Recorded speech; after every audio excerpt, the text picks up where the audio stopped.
Well, I just have a few things to say.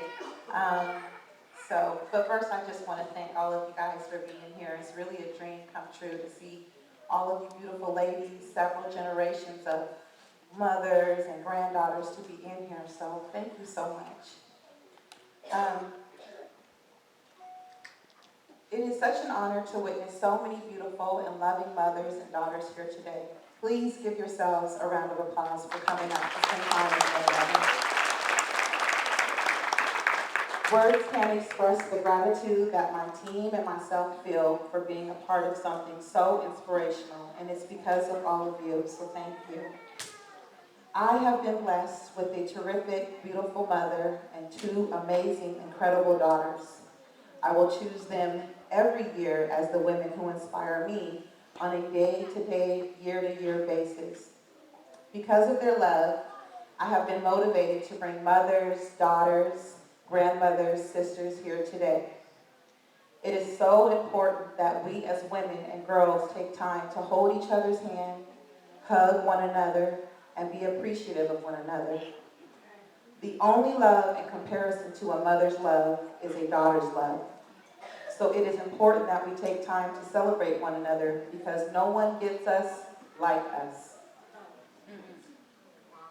In the past years, I would select a few mothers, daughters to speak about their loved ones. However, in addition to that, this year, I decided to honor two women who I feel deserve recognition from all of us as well.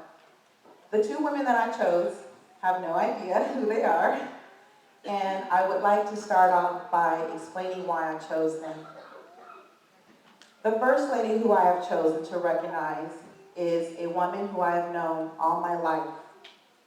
She is a magnificent mother of four beautiful and intelligent children. She comes from a very humble environment, and my entire life I have only known her to be a hard-working woman. Her name is Wita Murda. Wita, can you please stand with your children as they hold your hand, please?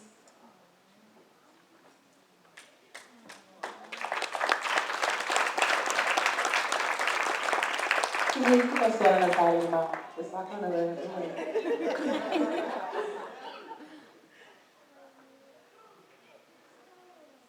Wita is one of the hardest working women I have met. As a single mother for over 30 years, she has dedicated her entire life to ensuring that her children have been provided for, protected, loved, educated, and self-sufficient. Wita has not only looked after her children, but she has also been to every single birthday party and baby shower of all her grandchildren. I lost count at 8, but there are more. For over 20 years, Wita has worked 2 jobs, working at the state during the day and at Target at night and on the weekends. As a matter of fact, this is her first year here because she couldn't make it to the first 2 because she had to work. She has raised children that have never been in trouble with the law, that have maintained successful careers, that are amazing parents themselves, and have also furthered their own education. Now, her children may say different, but in my 30 plus years, I have never seen her lay a hand on them, nor have I ever heard her yell or curse at them. Now, a few of you might think that this is not a big deal, but most of us who grew up in loud, cursing households with bells and switches on standby are thinking, how in the world did she do this? Wita has always inspired me to work hard, to be my own woman, and make things happen on my own. Being a single mother is one of the most hardest jobs a woman can ever endure. But looking at Wita and the type of children she has raised has taught me that it could be the most rewarding. Wita, I applaud you for dedicating your heart to your children and giving all you have to provide for them. You are an amazing, diligent, incredible woman. Thank you for the inspiration. If everyone could please stand and give her a round of applause.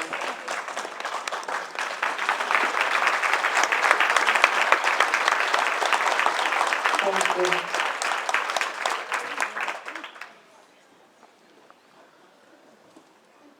The second woman that I chose to be recognized today has one of the most beautiful spirits that I've ever encountered in quite some time.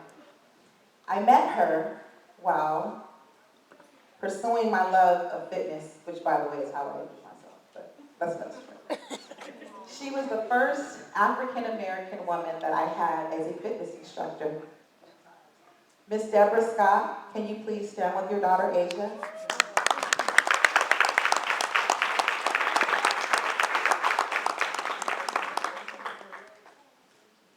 Deb, as I affectionately call her, is one of the most kindest women and mother that you could ever meet.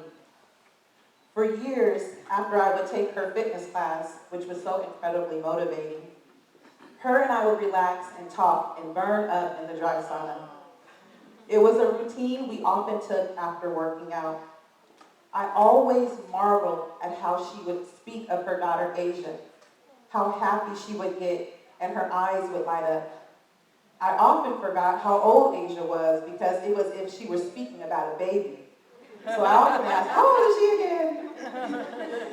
And as Asia aged, that glisten in Deb's eyes never faded. A few years ago, Deb was diagnosed with breast cancer, and I immediately ran to her aid to see what it was I could do to help. But every time I went over there, she was just as busy and upbeat as me. I always left there feeling like she is helping me more than I'm helping her, because we would laugh and talk and have a great time. Not once did she lose her beautiful and upbeat spirit. I especially noticed this at her first breast cancer walk with her daughter. I also noticed how upbeat her daughter was. And in that moment, I learned that her positive, upbeat spirit impressed her daughter as well. They were both upbeat and very positive, always smiling. There would be days where I would text or call her, and Asia and her would be shopping, eating, having a grand time. And today, as we look at her, she is a lean, mean fitness machine, even now more today than before. As women, we never know how we'll respond to adversities in our lives. It is so easy to be sad or to fall into depression. However, it takes an enormous amount of faith and perseverance to face an adversity with a smile. Deb, you inspire me to always put my best foot and smile forward, no matter what the adversity. You also taught me how important it is to be the example to my daughters because they will also follow suit. You are an amazing mother who is a survivor in every sense of the word. Thank you so kindly for the inspiration you so generously offer.